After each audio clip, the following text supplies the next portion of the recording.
పశ్చిమ గోదావరి జిల్లా జంగారెడ్డిగూడెం పట్టణంలో కొత్త బస్టాండ్ వద్ద మాజీ ప్రధాని రాజీవ్ గాంధీ విగ్రహాన్ని దుండగులు ధ్వంసం చేశారు. ఈ ఘాతుకానికి పాల్పడిన వారిని వెంటనే శిక్షించాలని కాంగ్రెస్ పార్టీ నాయకులు జట్టు గురునాథరావు డిమాండ్ చేశారు.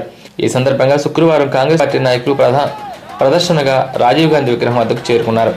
దేశం కోసం ప్రాణాలర్పించిన నాయకుల విగ్రహాలను ధ్వంసం చేయడం మంచి పని కాదన్నారు. ఈ కార్యక్రమంలో కాంగ్రెస్ నాయకులు కార్యకర్తలు పాల్గొన్నారు.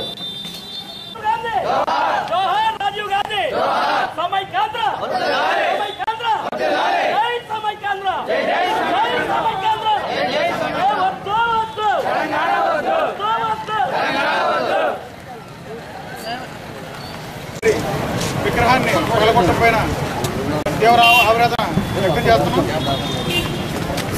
దేశం కోసం ప్రాణాలు అర్పించిన రాజీవ్ గాంధీ విగ్రహాన్ని పగలగొట్టడం ఈ తెలంగాణలోని అన్ని పార్టీల పాపం ఉన్నా సరే ఒక కాంగ్రెస్ పార్టీ పైన ఎట్టాలని చెప్పేసి ప్రయత్నం చేయడం, అటు బహిరంగ మద్దతు పలికిన అద్వానీ గారిని కానీ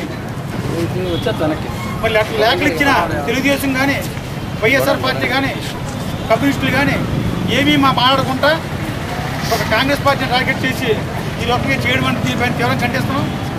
దాంట్లో ముఖ్యంగా మరి దేశ నాయకుల్ని విగ్రహాలు పగలగొట్టడం ఇది చాలా దురంకరమైన చర్య. మరి రాజీవ్ గాంధీ గారికి ఆత్మకి మరి ఈ రోజున ఈ సీమాంధ్ర తరఫున ఆ దొండలు చేసిన తుచ్చరికి మరి క్షమించాలని చెప్పేసి ఈ ముఖ్యంగా వేడుకుంటూ మరి సమైక్యాంధ్రం మీ అందరూ కూడా మద్దతుగా ఉన్నామని చెప్పి అందరూ తెలియజేస్తున్నాం.